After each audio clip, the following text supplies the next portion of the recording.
حبیب خدا، سردار الانبیاء، خاتم النبیین، حضرت محمد مصطفیٰ صلی اللہ تعالی علیہ وسلم۔ برادران اسلام، حضرت عیسیٰ علیہ السلام کے بعد جب ہر طرف کفر و شرک اور جہالت پھیل گئی تو لوگ پھر بت پرستی میں مبتلا ہو گئے۔ آدمی آدمی کا دشمن ہو گیا۔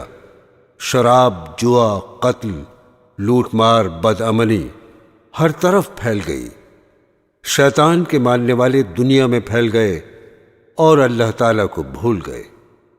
اللہ تعالیٰ کو پھر اپنی مخلوق پر رحم آیا۔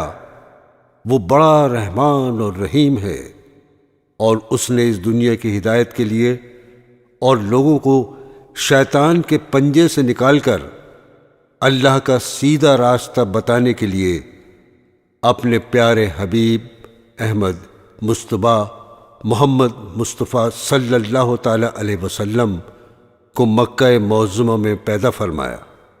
آپ 12 ربیع الاول کو مکہ معظمہ میں پیدا ہوئے۔ آپ کی والدہ کا نام آمنہ اور آپ کے والد ماجد کا نام عبداللہ تھا، جو آپ کی پیدائش سے 2 ماہ قبل ہی فوت ہو چکے تھے۔ آپ کے دادا عبد المطلب تھے۔ انہوں نے آپ کی سرپرستی فرمائی۔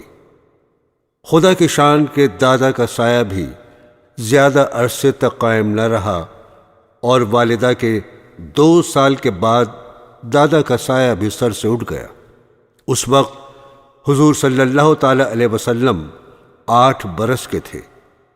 دادا کے انتقال کے بعد حضور صلی اللہ تعالی علیہ وسلم کے چچا ابو طالب نے اپنی سرپرستی میں لے لیا۔ چچا کو اپنے بھتیجے سے بے حد محبت تھی اور بیٹوں سے زیادہ چاہتے تھے۔ برادران اسلام، عرب کی حالت اس وقت بہت خراب تھی۔ حضور صلی اللہ تعالی علیہ وسلم نے انہی لوگوں کے درمیان رہ کر پرورش پائی، اور آپ کا اٹھنا بیٹھنا ملنا جلنا انہی لوگوں سے تھا، مگر آپ نے کسی کی گندی عادت نہیں قبول کی۔ آپ کے ہر کام میں صفائی ستھرائی پائی جاتی تھی۔ آپ کی دیانت، سچائی اور پاکیزگی کی شہرت ہوتی چلی گئی، اور لوگ آپ کو صادق اور امین کہہ کر پکارنے لگے۔ جب آپ 25 سال کے ہوئے تو آپ کی شادی حضرت خدیجہ رضی اللہ تعالی عنہا سے ہوئی، جو بیوہ تھی۔ حضور اکرم تجارت کا مال لے کر عرب کے مختلف ملکوں میں جاتے، وہاں بھی آپ کو امین اور صادق کہہ کر پکارا جاتا۔ مکہ معظمہ کے 3 میل کے فاصلے پر پہاڑ میں ایک غار تھا، جس کو غار حرا کہتے ہیں۔ حضور صلی اللہ تعالی علیہ وسلم کئی روز کا کھانا لے کر اس غار میں چلے جاتے، اور وہاں اکثر خدا کی عبادت اور سوچ بچار میں وقت گزارتے۔ رمضان المبارک کا مہینہ تھا، اور آپ کی عمر 40 برس کی ہو چکی تھی۔ آپ معمول کے مطابق غار حرا میں عبادت میں مشغول تھے۔ اچانک حضرت جبرائیل علیہ السلام تشریف لائے اور قرآن پاک کی یہ آیت سورہ علق پڑھ کر سنائی، جس کا ترجمہ ہے: پڑھ اپنے رب کے نام سے جس نے پیدا کیا، جس نے انسان کو جمے ہوئے خون سے بنایا۔ پڑھ، اور تیرا رب بڑا کریم ہے، جس نے قلم کے ذریعے علم سکھایا اور انسان کو وہ بتایا جو وہ نہیں جانتا تھا۔ غار حرا میں آپ صلی اللہ تعالی علیہ وسلم کو نبوت عطا کی گئی، اور حکم دیا گیا کہ اللہ کے بندوں کو اللہ کا سیدھا راستہ بتائیں۔ آپ صلی اللہ تعالی علیہ وسلم نے اللہ کے حکم کے مطابق سب سے پہلے اپنے قریبی رشتہ داروں اور گہرے دوستوں کو اللہ کی طرف بلایا اور فرمایا: کہو، اللہ کے سوا کوئی معبود نہیں۔ اس زمانے میں عرب میں بت پرستی کا زور تھا۔ خانہ کعبہ جو اللہ کا گھر ہے، اس میں بے شمار بت رکھے تھے۔ ان کی سمجھ میں یہ بات نہیں آئی، اور اس بات پر آپ سے لڑنے کو تیار ہو گئے۔ سب سے پہلے حضرت خدیجہ رضی اللہ تعالی عنہا، حضرت علی رضی اللہ تعالی عنہ، آپ کے چچا زاد بھائی حضرت زید بن حارث، آپ کے آزاد کیے ہوئے غلام، اور حضرت ابو بکر صدیق رضی اللہ تعالی عنہ جو حضور صلی اللہ تعالی علیہ وسلم کے گہرے دوست تھے، ایمان لائے اور اللہ کے دین کو پھیلانے لگے۔ حضور صلی اللہ تعالی علیہ وسلم کو اللہ کا دین پھیلانے میں بڑی بڑی مشقتیں اور تکلیفیں برداشت کرنی پڑیں۔ اللہ پاک قرآن مجید میں اپنے پیارے نبی کو تسلی دیتا رہا اور ہدایت فرماتا رہا کہ اب اس طرح اور اب اس طرح کرو۔ آپ صلی اللہ تعالی علیہ وسلم کی تسلی کے لیے اور قوم کی عبرت کے لیے پہلے نبیوں کے قصے بتائے گئے کہ جن قوموں نے اپنے نبی کا کہنا مانا وہ دین و دنیا میں کامیاب رہیں، اور جنہوں نے اپنے نبی کا انکار کیا اور اللہ کا کہنا نہیں مانا، وہ قوم اس دنیا سے بھی نیست و نابود کر دی گئی اور آخرت میں بھی اس کو بڑی سزا ملے گی۔ عزیزان گرامی، اب ہم قرآن پاک سے چند واقعات بیان کرتے ہیں کہ ہمارے نبی صلی اللہ تعالی علیہ وسلم اپنی قوم کو کس طرح سمجھاتے رہے اور قوم کیا جواب دیتی رہی۔ حضور جب ایمان کی دعوت دیتے تو وہ مسلمانوں کو بیوقوف بناتے ہیں، ارشاد باری تعالیٰ ہے، اور جب کہیے ان کو ایمان لاؤ جس طرح ایمان لائے سب لوگ، کہتے ہیں کیا ہم اس طرح مسلمان ہوں جیسے مسلمان ہوئے بیوقوف؟ سنتا ہے وہی، ہیں بیوقوف پر نہیں جانتے۔ اور کافر کہتے ہیں یہ قرآن من گھڑت باتیں ہیں جو اس نے بنا لی ہیں اور لوگوں نے اس میں ان کی مدد کی ہے۔ اللہ تعالیٰ اس کا جواب دیتے ہوئے فرماتے ہیں، سورہ فرقان کی 4، 5، 6، 7، 9 اور 21 آیتوں کا ترجمہ اس طرح ہے، یہ لوگ ایسا کہنے میں ظلم اور جھوٹ پر اتر آئے ہیں اور کہتے ہیں یہ پہلے لوگوں کی کہانیاں ہیں جن کو اس نے لکھ رکھا ہے، اور وہ صبح و شام ان کو پڑھ پڑھ کر سنائی جاتی ہیں۔ کہہ دو اس نے اتارا ہے اس کو جو آسمانوں اور زمین کی پوشیدہ باتوں کو جانتا ہے، بے شک وہ بخشنے والا مہربان ہے۔ اور کہتے ہیں کہ یہ کیسا پیغمبر ہے کہ کھانا کھاتا ہے اور بازاروں میں چلتا پھرتا ہے، اس کے ساتھ فرشتے کیوں نہیں نازل کیے گئے کہ اس کے ساتھ ہدایت کرنے کو رہتے، یا اس کی طرف آسمان سے خزانہ اتارا جاتا، یا اس کا کوئی باغ ہوتا کہ اس میں کھایا کرتا۔ اور ظالم کہتے ہیں تم تو ایک جادو زدہ شخص کی پیروی کرتے ہو۔ آگے فرمایا، اے پیغمبر دیکھو یہ تمہارے بارے میں کس کس طرح کی باتیں کرتے ہیں، سو گمراہ ہو گئے اور راستہ نہیں پا سکتے۔ وہ خدا بابرکت ہے جو اگر چاہے تو تمہارے لیے اس سے بہتر بنا دے باغات جن کے نیچے نہریں بہتی ہوں، نیز تمہارے لیے محل بنا دے۔ مزید فرمایا، اور جو لوگ ہم سے ملنے کی امید نہیں رکھتے کہتے ہیں کہ فرشتے کیوں نازل نہیں کیے گئے، یا ہم اپنی آنکھوں سے اپنے پروردگار کو دیکھ لیں۔ برادران اسلام، ہمارے پیارے نبی نے اس دین کو پھیلانے کی خاطر کیسی کیسی تکلیفیں اٹھائیں، لیکن آپ نے صبر سے کام لیا اور ہمت نہیں ہاری۔ قصہ معراج۔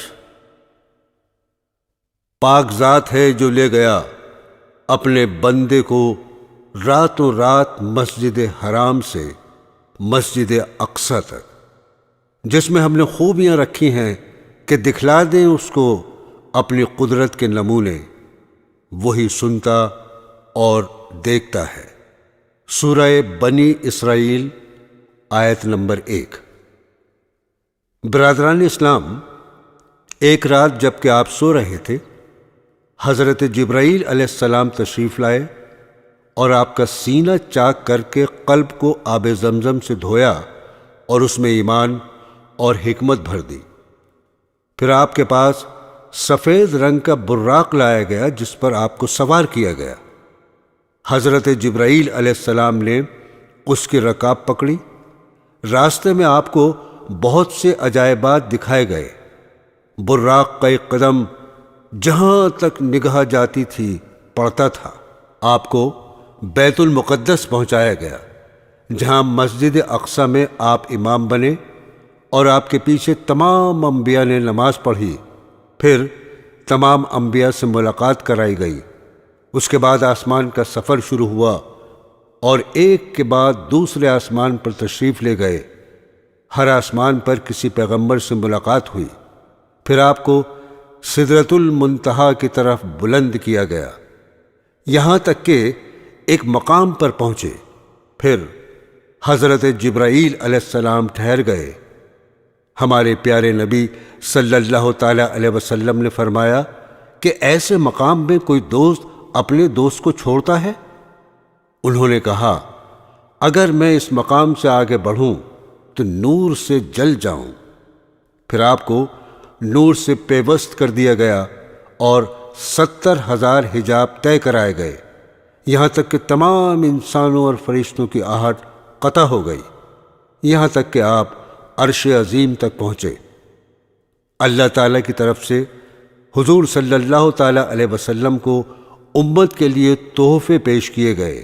وہ یہ ہیں: 5 نمازیں فرض کی گئیں، سورہ بقرہ کا آخری رکوع جس کا ترجمہ ہے اے رب ہمارے، نہ پکڑ ہم کو اگر ہم بھولیں یا چوکیں، اور نہ رکھ ہم پر بوجھ بھاری جیسا رکھا تھا اگلے لوگوں پر، نہ اٹھوا ہم سے وہ بوجھ جس کی ہم کو طاقت نہیں، در گزر کر بخش دے رحم کر، تو ہی ہمارا رب ہے، مدد کر ہماری کافروں سے۔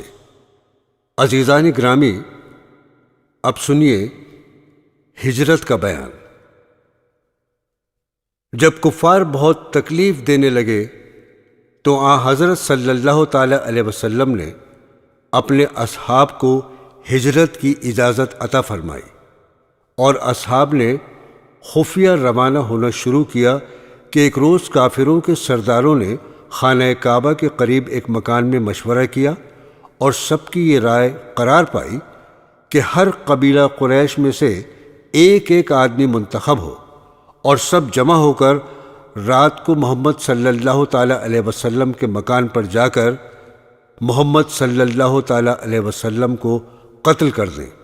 حضور کے ساتھی سب سے مقابلہ نہیں کر سکتے، اس لیے خون بہا پر راضی ہو جائیں گے۔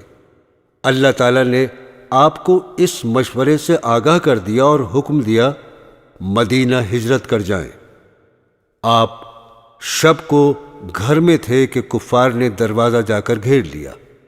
آپ امانتیں حضرت علی کے سپرد کر کے گھر سے نکل گئے اور خدا کی قدرت سے کسی کو نظر نہ آئے، اور حضرت ابو بکر صدیق رضی اللہ تعالی عنہ کو ساتھ لیا اور غار ثور میں جا چھپے۔ کافروں نے جب آپ کو گھر میں نہ دیکھا تو تلاش کرتے کرتے غار تک پہنچے۔ آپ صلی اللہ تعالی علیہ وسلم کے غار میں داخل ہونے کے بعد مکڑی نے غار کے منہ پر جالا بنا دیا اور ایک کبوتر کے جوڑے نے آ کے غار میں انڈے دینے شروع کر دیے۔ جب کفار نے دیکھا تو کہنے لگے کہ اگر کوئی آدمی اس میں جاتا تو یہ مکڑی کا جالا ٹوٹ جاتا اور کبوتر اس غار میں نہ ٹھہرتا۔ اسی غار سے متعلق قرآن پاک میں ارشاد باری تعالیٰ ہوا اگر تم لوگ رسول اللہ صلی اللہ تعالی علیہ وسلم کی مدد نہ کرو گے تو اللہ تعالیٰ آپ کی مدد اس وقت کرے گا جب کہ آپ کو کافروں نے جلا وطن کر دیا، جبکہ 2 آدمیوں میں ایک آپ تھے جس وقت آپ دونوں غار میں تھے، جبکہ آپ ہمدردی سے فرما رہے تھے کہ غم نہ کرو، بے شک اللہ ہمارے ساتھ ہے۔ آپ 3 دن تک اس غار میں رہے، پھر آپ مدینہ شریف تشریف لے گئے، وہاں کے لوگوں نے بڑا استقبال کیا۔ برادران اسلام، اب پیش ہے غزوات کا مختصر بیان۔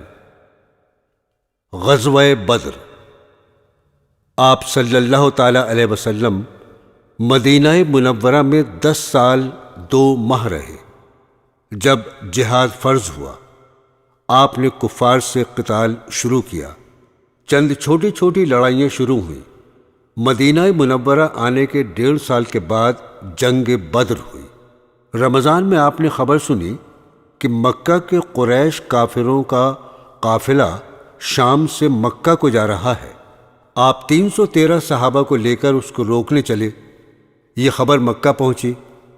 کفار قریش 1000 مسلح آدمی لے کر روانہ ہو گئے۔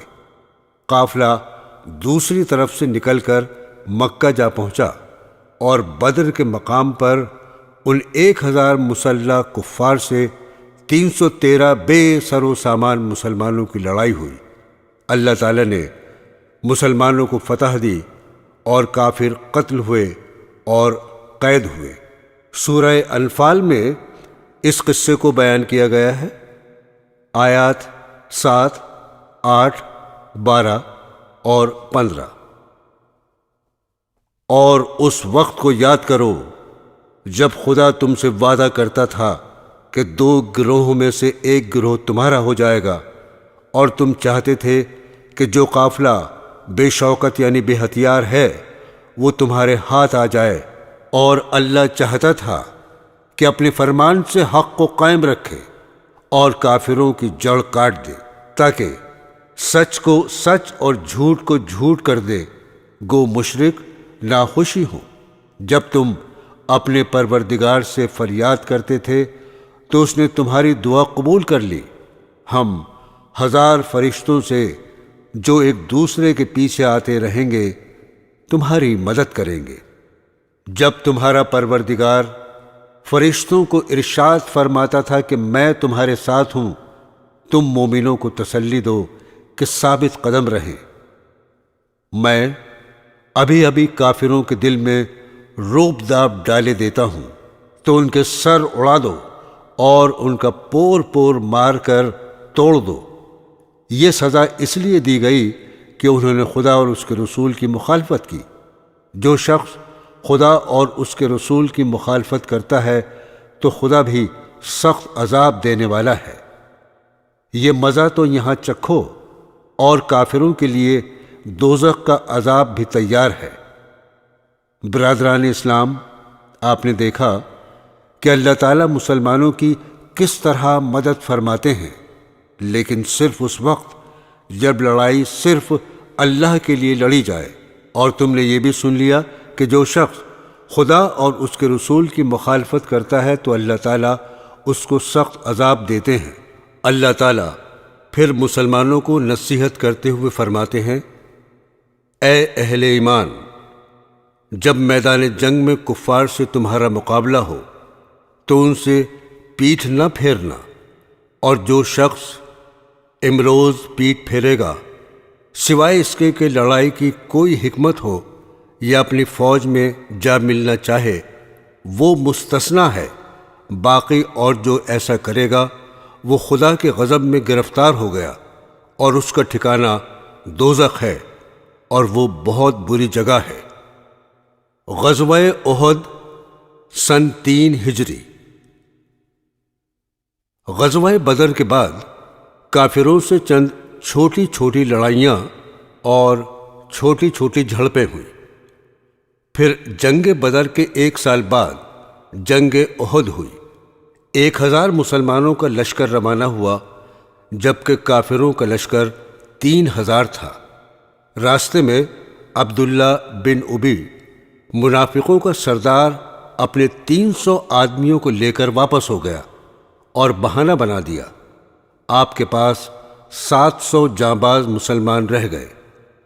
آپ نے کوہ احد پہنچ کر 50 تیر اندازوں کو پہاڑ کے اہم مقامات پر بٹھایا اور بہت تاکید کر دی اور حکم دیا کہ میری اجازت کے بغیر تم اپنی جگہ نہ چھوڑنا، خواہ ہمیں شکست ہو یا فتح، تم اپنی جگہ پر ڈٹے رہنا۔ جب جنگ شروع ہوئی تو اول مسلمانوں کو فتح ہوئی اور مسلمان مال غنیمت جمع کرنے لگے۔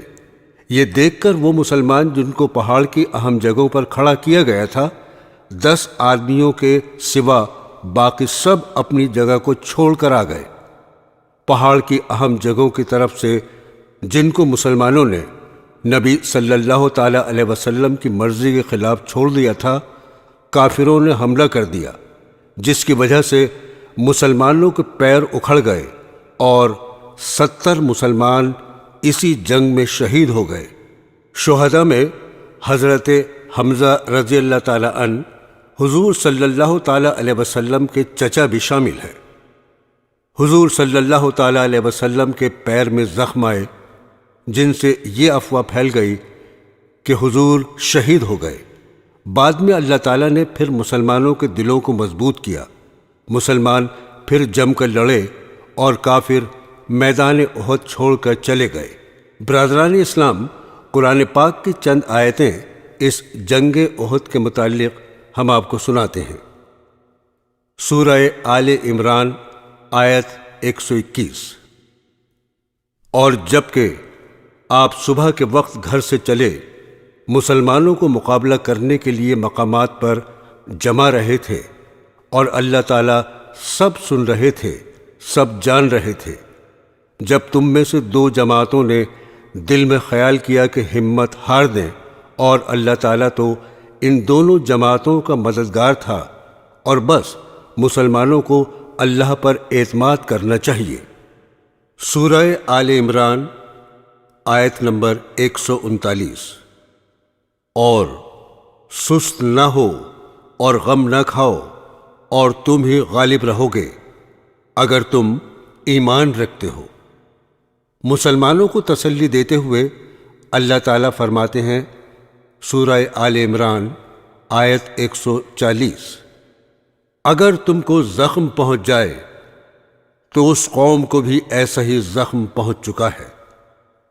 پھر اللہ تعالیٰ مسلمانوں کو نصیحت کرتے ہوئے فرماتے ہیں، سورہ آل عمران آیت 152، اور یقیناً اللہ تعالیٰ نے تم سے اپنا وعدہ سچا کر دکھایا تھا جس وقت تم ان کفار کو بحکم خداوندی قتل کر رہے تھے، یہاں تک کہ تم خود ہی کمزور ہو گئے اور باہم حکم میں اختلاف کرنے لگے، اور تم کہنے پر نہ چلے بعد اس کے کہ تم کو تمہاری دل خواہ بات دکھلا دی تھی۔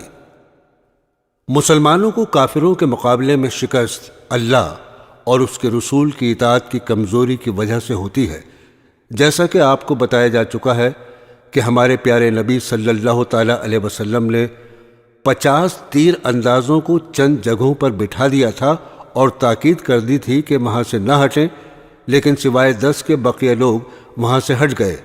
اللہ تعالیٰ اسی بات کو اس طرح فرماتے ہیں، سورہ آل عمران آیت 165، اور جب تمہاری ایسی حال ہوئی جس سے 2 حصے تم جیت چکے تھے تو کیا تم یوں کہتے ہو کہ کدھر سے ہوئی؟ فرما دیجئے کہ یہ تمہاری طرف سے ہوئی۔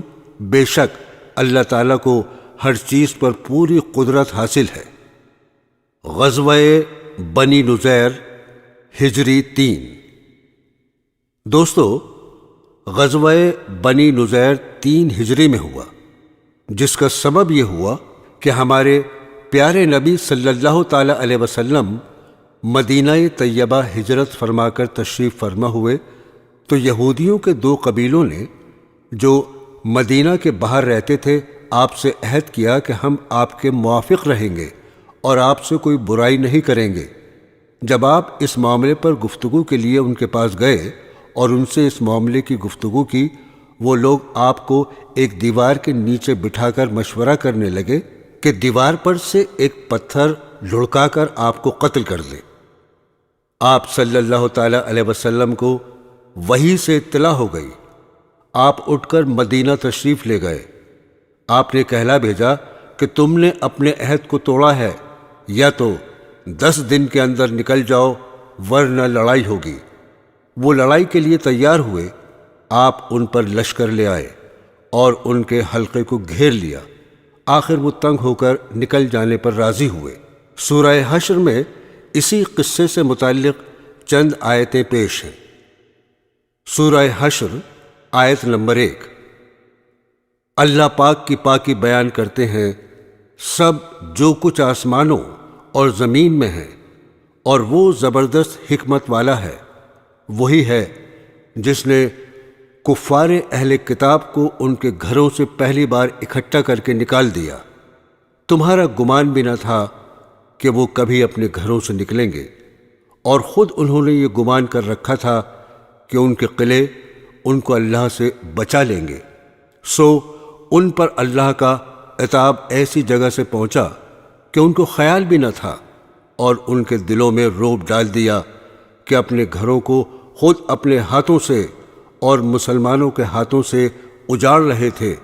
سوائے عقل مندوں اس حالت کو دیکھ کر عبرت حاصل کرو۔ آگے چل کر اللہ تعالیٰ فرماتے ہیں سورہ حشر آیت نمبر 4، یہ اس سبب سے ہے کہ ان لوگوں نے اللہ اور اس کے رسول کی مخالفت کی ہے، اور جو شخص اللہ کی مخالفت کرتا ہے تو اللہ تعالیٰ اس کو سخت سزا دینے والا ہے۔ غزوہ بنی بدر ثانی سن 4 ہجری۔ برادران اسلام، جنگ احد سے واپس جاتے ہوئے کافر کہہ گئے تھے کہ سال آئندہ بدر پر پھر لڑائی ہوگی۔ جب وہ زمانہ قریب ہوا تو کافروں کو بدر تک جانے کی ہمت نہ ہوئی۔ انہوں نے یہ سوچا کہ ایسی تجویز کرنی چاہیے کہ ہمارے پیارے نبی صلی اللہ تعالی علیہ وسلم بھی بدر نہ جائیں تاکہ ہم کو شرمندگی نہ ہو۔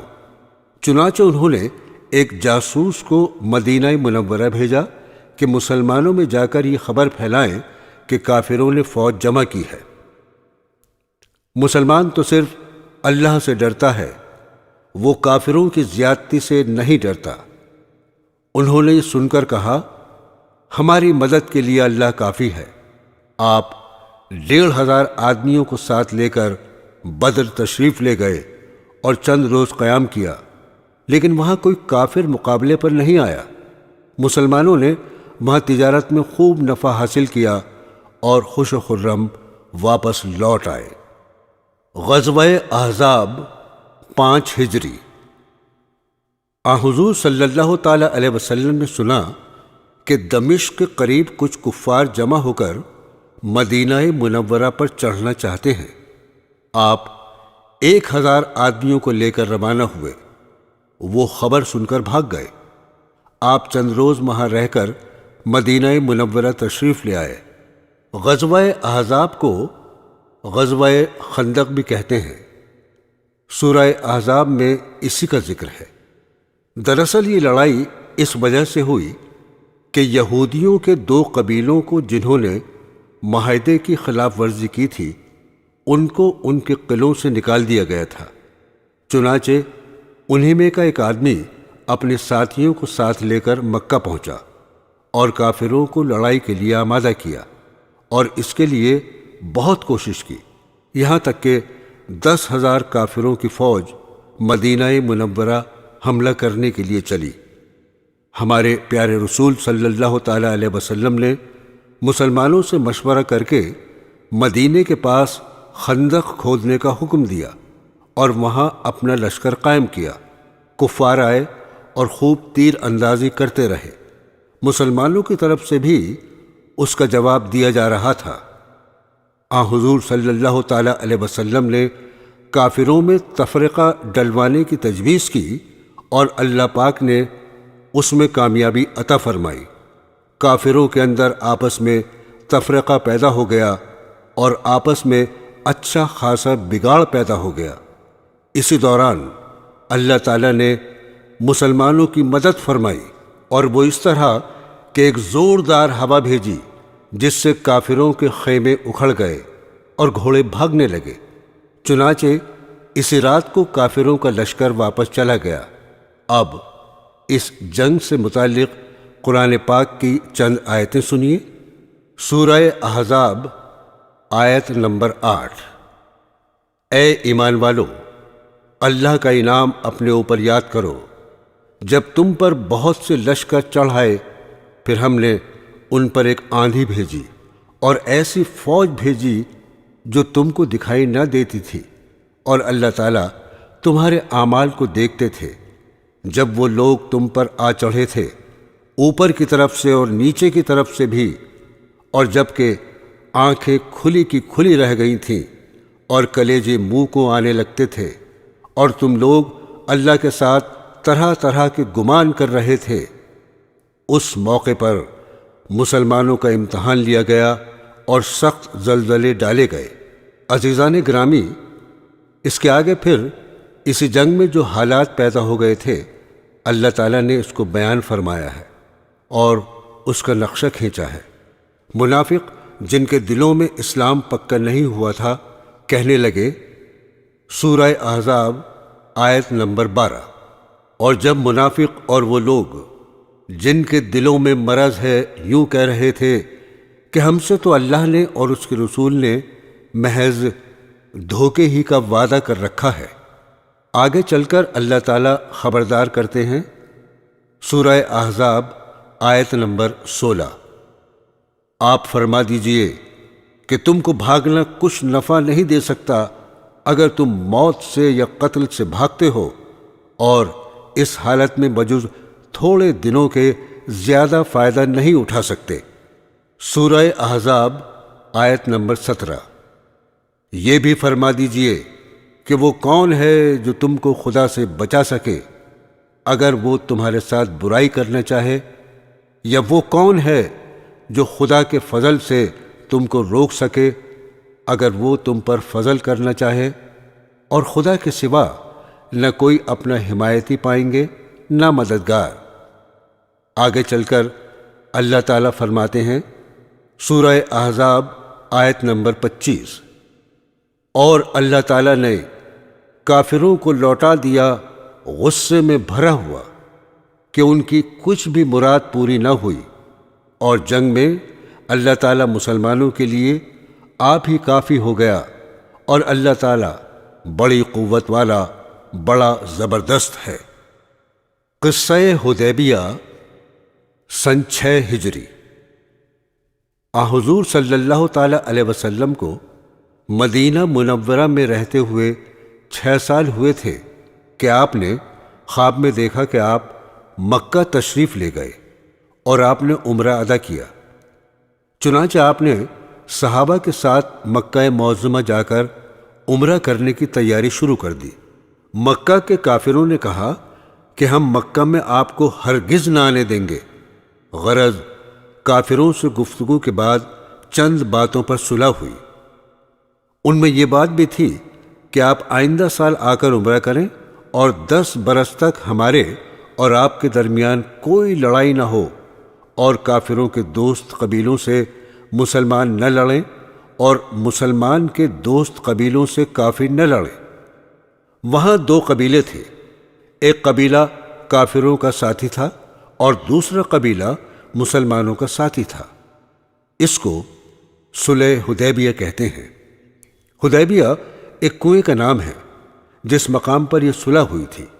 آپ اس صلح کے بعد مدینہ طیبہ تشریف لا رہے تھے کہ راستے میں اللہ تعالیٰ نے سورہ فتح نازل کی، جس میں اس صلح کو فتح قرار دیا، چونکہ یہ صلح آئندہ فتح مکہ کا سبب بنی۔ اللہ تعالیٰ فرماتے ہیں، سورہ فتح آیت نمبر 26، بے شک ہم نے آپ کو ایک کھلم کھلا فتح دی۔ عزیزان گرامی، اور کئی جنگیں چھوٹی چھوٹی کافروں اور یہودیوں سے ہوئیں، جن میں سے جنگ خیبر مشہور ہے۔ اس جگہ 7 قلعے تھے۔ یہودیوں نے سب کے دروازے بند کر دیے کہ اس میں گھس کر بیٹھ گئے اور اندر سے تیر اندازی کرتے رہے۔ آخر ایک ایک کر کے سب قلعے فتح ہو گئے۔ اس سال خیبر میں ایک یہودی عورت نے گوشت میں زہر ملا کر آپ کو دیا۔ آپ صلی اللہ تعالیٰ علیہ وسلم نے ایک لقمہ منہ میں ڈالا اور فرمایا کہ اس گوشت نے مجھ سے کہہ دیا کہ مجھ میں زہر ملا ہے۔ جنگ حنین۔ قصہ فتح مکہ سن 8 ہجری۔ صلح حدیبیہ میں ایک شرط یہ بھی تھی کہ مسلمانوں کے دوست قبیلوں سے کافر نہ لڑیں اور کافروں کے دوست قبیلوں سے مسلمان 10 سال تک نہ لڑیں۔ ان دونوں قبیلوں میں جنگ ہو گئی اور مکہ کے قریش کافروں نے صلح کے خلاف اپنے دوست قبیلے کی خفیہ مدد کی۔ حضور صلی اللہ تعالی علیہ وسلم نے کافروں کی اس وعدہ خلافی پر اور عہد کے توڑنے پر 12,000 مسلمانوں کا لشکر لے کر مکہ پر لشکر کشی کی۔ کافروں نے مقابلہ کیا، بہت سے کفار مارے گئے اور بڑے بڑے سردار شہر چھوڑ کر بھاگ گئے، اور جو حاضر ہوئے آپ نے ان کی جاں بخشی فرمائی۔ خانہ کعبہ کے بتوں کو آپ نے خود توڑا۔ قرآن مجید میں اللہ تعالیٰ نے اس کو سورہ بنی اسرائیل میں اس طرح بیان فرمایا ہے، آیت نمبر 80۔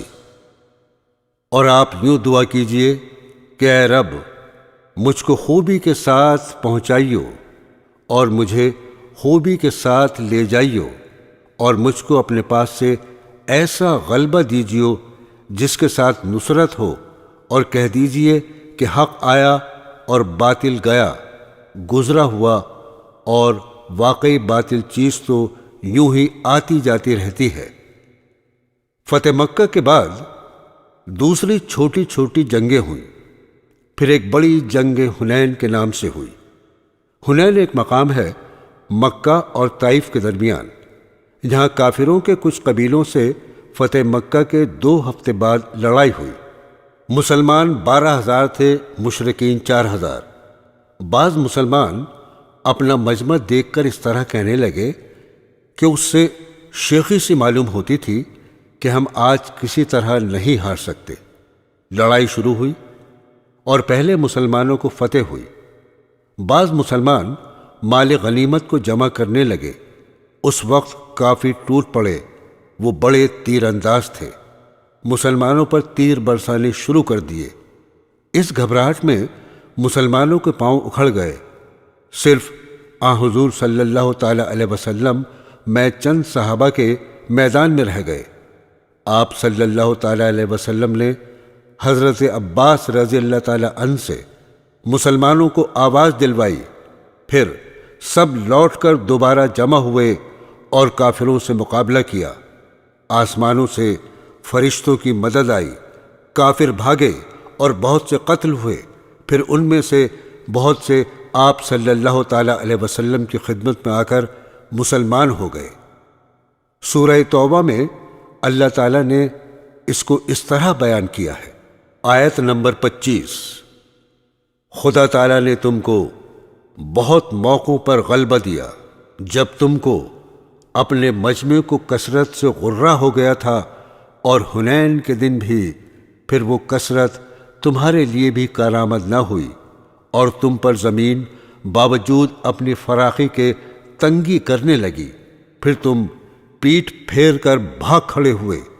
پھر اللہ تعالیٰ نے اپنے رسول پر اور دوسرے مسلمانوں پر تسلی نازل فرمائی اور ایسے لشکر نازل فرمائے جن کو تم نے نہیں دیکھا، اور کافروں کو سزا دی، اور یہ کافروں کی سزا ہے۔ برادران اسلام، آپ نے دیکھا کہ اللہ تعالیٰ نے مسلمانوں کو کس طرح سبق دیا کہ اپنی زیادتی پر فخر نہ کرنا چاہیے، اور ہمیشہ سوچنا چاہیے کہ فتح صرف اللہ کی مدد سے ہوگی، کم ہو تب بھی اور زیادہ ہو تب بھی۔ اسی لیے صرف اللہ پر بھروسہ رکھنا چاہیے۔ یہ سبق اس لیے بھی دیا ہوگا کہ آئندہ بھی مسلمان اس بات کو یاد رکھیں۔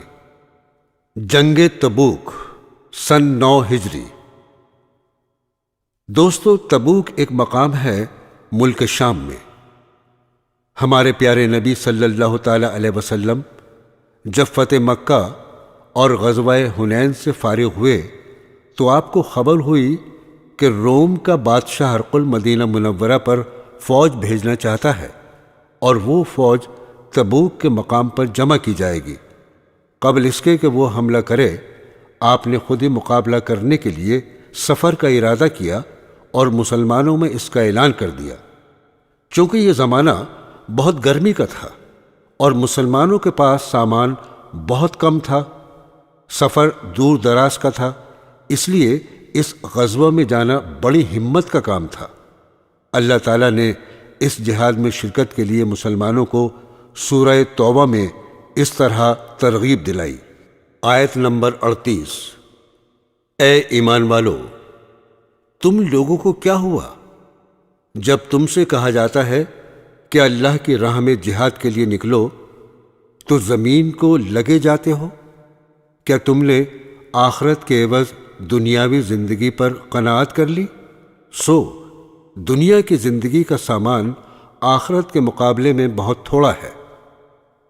یہ ترغیب دلانے کے لیے اللہ تعالیٰ نے اور بھی کئی آیات اس کے آگے بیان فرمائی ہیں۔ سورہ توبہ آیت نمبر 41۔ نکل پڑو، خواہ تھوڑے سامان سے خواہ زیادہ سامان سے، اور اللہ کی راہ میں اپنے مال اور جان سے جہاد کرو، یہ تمہارے لیے بہتر ہے اگر تم یقین رکھتے ہو تو دیر مت کرو۔ عزیزان گرامی، جو لوگ منافق تھے اور سچے مسلمان نہ ہوئے تھے وہ اتنی دور جہاد میں جانے سے بہانے کرنے لگے اور رخصت مانگنے لگے تو اللہ تعالیٰ نے ان کی پول کھول دی۔ سورہ توبہ آیت نمبر 42۔ اگر کچھ ہاتھ مال ملنے والا ہوتا اور سفر بھی معمولی ہوتا تو یہ منافق ضرور آپ صلی اللہ تعالیٰ علیہ وسلم کے ساتھ ہو لیتے، لیکن ان کو تو مسافت ہی دور دراز معلوم ہونے لگی اور ابھی خدا کی قسمیں کھا جائیں گے، اگر ہمارے بس کی بات ہوتی تو تمہارے ساتھ چلتے۔ یہ لوگ جھوٹ بول کر اپنے آپ کو تباہ کر رہے ہیں اور اللہ جانتا ہے کہ یہ لوگ یقیناً جھوٹے ہیں۔ برادران اسلام، مسلمانوں کا 30,000 لشکر اس سخت گرمی اور کم سامانی کے باعث بھی جہاد پر دور دراز روانہ ہو گیا، کیونکہ ان کے پیارے نبی صلی اللہ تعالیٰ علیہ وسلم کا حکم تھا، لیکن بعض منافق لوگ نہ گئے اور بہانہ بنا کر رہ گئے۔ اللہ تعالیٰ نے اس سورہ توبہ میں ان کی سخت مذمت کی ہے۔ فرماتے ہیں سورہ توبہ آیت نمبر 81۔ یہ پیچھے رہ جانے والے خوش ہو گئے۔ رسول اللہ صلی اللہ تعالیٰ علیہ وسلم کے جانے کے بعد اپنے بیٹھے رہنے پر اور ناگوار ہوا جہاد کرنا اللہ کی راہ میں اپنے مالوں اور جانوں کے ساتھ، اور دوسروں کو کہنے لگے کہ تم لوگ گرمی میں مت نکلو، آپ کہہ دیجئے کہ جہنم کی آگ اس سے بھی زیادہ گرم ہے، کیا خوب ہوتا اگر وہ سمجھتے۔ سورہ توبہ آیت نمبر 82۔ سو تھوڑے دن ہنس لیں اور بہت دنوں آخرت میں روتے رہیں ان کاموں کے بدلے میں جو کچھ کیا کرتے تھے۔ عزیزان گرامی، مسلمانوں کا لشکر تبوک میں ٹھہرا اور شاہ روم کے لشکر کا انتظار کرتا رہا، لیکن شاہ روم نے ڈر کی وجہ سے اپنا لشکر نہ بھیجا اور 2 ماہ کے قیام کے بعد آپ مدینہ منورہ تشریف لے آئے۔ حجۃ الوداع سن 10 ہجری۔ عزیزان گرامی، ہجرت کے 10ویں سال آن حضرت صلی اللہ تعالی علیہ وسلم حج کو تشریف لے گئے۔ آپ کے حج کی خبر سن کر مسلمان جمع ہونے شروع ہو گئے اور 1 لاکھ سے زیادہ آدمی جمع ہو گئے۔ آپ صلی اللہ تعالی علیہ وسلم نے خطبے میں ایسی باتیں بیان فرمائیں جیسے کوئی وداع کہتا ہے۔ اسی واسطے سے اس حج کو حجۃ الوداع کہتے ہیں۔ اس خطبے میں آپ صلی اللہ تعالی علیہ وسلم نے بہت سے اہم امور کے بارے میں ہدایات دی۔ چند پیش خدمت ہیں۔ سن رکھو، جاہلیت کے تمام دستور میرے دونوں پاؤں کے نیچے ہیں۔ عربی کو اجمی پر اور اجمی کو عربی پر کوئی فضیلت نہیں۔ تم سب آدم کی اولاد ہو اور آدم مٹی سے پیدا ہوئے تھے۔ مسلمان آپس میں بھائی بھائی ہیں۔ تمہارے غلام تمہارے غلام جو خود کھاؤ وہی ان کو کھلاؤ، جو خود پہنو وہی ان کو پہناؤ۔ جاہلیت کے تمام خون باطل کر دیے گئے ہیں، اب کسی کو کسی سے پرانے خون کا بدلہ لینے کا حق نہیں ہے۔ جاہلیت کے تمام سود بھی باطل کر دیے گئے ہیں، اب کسی کو کسی سے سود کا مطالبہ کرنے کا حق نہیں۔ اور سب سے پہلے میں اپنے خاندان کا سود، عباس بن عبد المطلب کا سود باطل کرتا ہوں۔ عورتوں کے معاملے میں خدا سے ڈرو، تمہارا عورتوں پر اور عورتوں کا تم پر حق ہے۔ تمہارا خون اور تمہارا مال قیامت تک کے لیے ایک دوسرے پر حرام ہے، اور اسی طرح جس طرح یہ دن، یہ مہینہ اور یہ شہر حرام ہے۔ میں تم میں ایک چیز چھوڑے جاتا ہوں، اگر تم نے اس کو مضبوط پکڑ لیا تو گمراہ نہ ہوگے، اور وہ ہے اللہ کی کتاب۔ اس کے بعد آپ صلی اللہ تعالی علیہ وسلم نے بہت سے اصولی احکام شریعت بیان فرمائے، پھر مجمع کی طرف خطاب کر کے پوچھا، تم سے خدا کے یہاں جب میرے بارے میں پوچھا جائے گا تو تم کیا کہو گے؟ صحابہ نے عرض کیا، ہم کہیں گے کہ آپ نے خدا کا پیغام پہنچا دیا اور اپنا فرض ادا کر دیا۔ آپ نے آسمان کی طرف انگلی اٹھائی اور 3 بار فرمایا، اے اللہ تو گواہ رہنا۔ اسی موقع پر قرآن پاک کی یہ آیت نازل ہوئی۔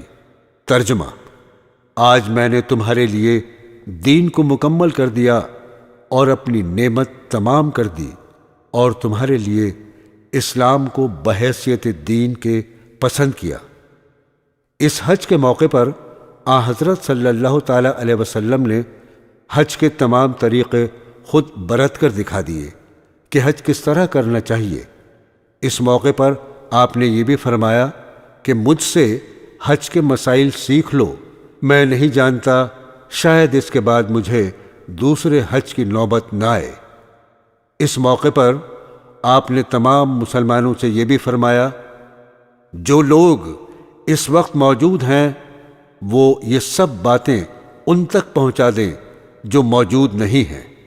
سورہ مائدہ کی آیت نمبر 3 کے نازل ہونے کے بعد تقریباً 3 ماہ حضور اکرم صلی اللہ تعالی علیہ وسلم حیات رہے، اور ربیع الاول سن 11 ہجری میں آپ اس جہان فانی سے رخصت ہو گئے۔ عزیزان گرامی، اب پیش ہیں چند اچھی باتیں۔ اسلام نام ہے، زندگی میں ہر جگہ چلتے پھرتے، سوتے جاگتے، کھاتے پیتے، لین دین کرتے ہم ہر وقت خیال رکھیں کہ اس میں اللہ تعالیٰ کا کیا حکم ہے، اور حضور اکرم صلی اللہ تعالی علیہ وسلم نے اس کو کس طرح کیا۔ قرآن پاک میں اسلام کے مطابق زندگی گزارنے کے لیے اللہ تعالیٰ کے بہت سے احکام آئے ہیں۔ سورہ بنی اسرائیل آیت نمبر 34، اور اپنا وعدہ پورا کیا کرو، بلا شبہ وعدے کے متعلق تم سے پوچھ ہوگی۔ سورہ متفففین آیت نمبر 1، اور جب ناپ تول کرو تو پورا کرو اور صحیح ترازو سے تول کر دیا کرو۔ دوسری جگہ آپ نے فرمایا، خرابی ہے گھٹانے والوں کی کہ جب ناپ تولیں لوگوں سے پورا کریں، اور جب ناپ دیں ان کو یا تول دیں تو گھٹا کر دیں۔ کیا خیال نہیں رکھتے وہ لوگ کہ ان کو اٹھنا ہے ایک بڑے دن میں؟ دوستو، دوسروں سے ہنس کر یا مسکرا کر خوش اخلاقی سے بات کرنا بھی کیسا اچھا ہے، سب کو اچھا معلوم ہوتا ہے۔ ایسے لوگوں کی تعریف کی جاتی ہے اور اللہ تعالیٰ ان کے سب کام آسانی سے بنا دیتے ہیں۔ قرآن حکیم میں فرماتے ہیں، اور ہر شخص سے بات اچھی طرح کیا کرو۔ سورہ فرقان آیت نمبر 63، اور جب تم سے کوئی جاہل اڑ جائے تو اس کو سلام کہہ کر چلے جاؤ۔ تو دوستو، جب تم سے کوئی دشمنی کرے، عداوت کرے، تمہارے سے کوئی برائی کرے، تو اس کا جواب دشمنی اور برائی سے مت دو، بلکہ اس کے ساتھ سلوک کرو اور محبت کرو، تو وہ تمہارا پکا دوست بن جائے گا۔ ارشاد باری تعالیٰ ہے، آپ نیک برتاؤ سے بدی کو ٹال دیجئے، پھر یکایک آپ میں اور جس شخص میں عداوت تھی ایسا ہو جائے گا جیسے کوئی دوست ہوتا ہے۔ دوستو، پیٹھ پیچھے کسی کی برائی کرنا کیسی بری بات ہے۔ اس سے بہت بہت خرابیاں پیدا ہوتی ہیں، دشمنیاں قائم ہو جاتی ہیں اور کوئی فائدہ حاصل نہیں ہوتا۔ اسی کو غیبت کہتے ہیں۔ ارشاد باری تعالیٰ ہے سورہ الحجرات آیت نمبر 12، کیا تم میں سے کوئی اس بات کو پسند کرتا ہے کہ اپنے مرے ہوئے بھائی کا گوشت کھائے؟ اس کو تو تم ناگوار سمجھتے ہو۔ اللہ سے ڈرتے رہو، بے شک اللہ بڑا توبہ قبول کرنے والا ہے۔ دوستو، سلام کرنے کے متعلق بڑی تاکید آئی ہے۔ جب ہم اپنے گھروں میں جایا کریں یا کسی سے ملاقات کیا کریں تو السلام علیکم کہنا چاہیے، یعنی تم پر اللہ کی سلامتی ہو۔ جس پر اللہ کی سلامتی ہو جائے اس کو پھر اور کیا چاہیے؟ اس کے علاوہ اور کسی طرح سلام ہرگز نہیں کرنا چاہیے۔ اللہ تعالیٰ قرآن مجید میں فرماتے ہیں، پھر یہ بھی معلوم کر رکھو کہ جب تم اپنے گھروں میں جایا کرو تو اپنے لوگوں کو سلام کر لیا کرو، جو کہ دعا کے طور سے خدا کی طرف سے مقرر ہے، برکت والی عمدہ چیز ہے۔ اسی طرح اللہ تعالیٰ تم سے اپنے احکام بیان فرماتا ہے تاکہ تم سمجھو اور عمل کرو۔ حرام چیزیں، اللہ تعالیٰ نے قرآن مجید میں ان چیزوں کو حرام قرار دیا ہے۔ یہ کبھی بھی بھول کر ہمیں نہیں کھانی چاہیے، اور اگر یہ کام کوئی دوسرا شخص کرتا ہے تو اسے بھی منع کر دینا چاہیے۔ سورہ مائدہ آیت نمبر 3، تم پر حرام کیے گئے مردار اور خون اور سور کا گوشت اور جو جانور کے غیر اللہ کے نام سے نامزد کیا ہو، اور جو دم گھٹنے سے مر جائے، اور جو کسی چوٹ سے مر جائے، اور جو کسی اونچی جگہ سے گر کر مر جائے، اور جو کسی کی ٹکر سے مر جائے، اور جس کو کوئی درندہ کھانے لگے لیکن جس کو ذبح کر لو، اور جو جانور بتوں پر چڑھائے جائیں، اور یہ کہ تقسیم کرو بذریعہ قرا کے تیروں کے، یہ سب گناہ ہیں۔ اور اب وہ باتیں جو سخت گناہ ہیں وہ یہ ہیں۔ سورہ بنی اسرائیل آیت نمبر 31، اور اپنی اولاد کو ناداری کے اندیشے سے قتل مت کرو، ہم ان کو بھی رزق دیتے ہیں اور تم کو بھی، بلا شبہ ان کا قتل کرنا بڑا بھاری گناہ ہے، اور زنا کے پاس مت پھٹکو، بلا شبہ وہ بڑی بے حیائی کی بات ہے اور برا رستہ ہے۔ اور جس شخص کے قتل کو اللہ تعالیٰ نے حرام قرار دیا ہے اس کو قتل مت کرو، البتہ حق کے ساتھ، اور جو شخص ناحق قتل کیا جائے تو ہم نے اس کے وارث کو اختیار دیا ہے، تو اس کے قتل کے بارے میں اسے حد سے تجاوز نہیں کرنا چاہیے۔ وہ شخص طرفداری کے قابل ہے، اور یتیم کے مال کے قریب مت جاؤ۔ سورہ مائدہ آیت نمبر 90، اے ایمان والو، یقیناً شراب اور جوا، بت اور قرا کے تیر، یہ سب گندے اور شیطانی کام ہیں، تم ان سے بچتے رہو تاکہ نجات پاؤ۔ اللہ کے ساتھ کسی کو شریک نہ کرو۔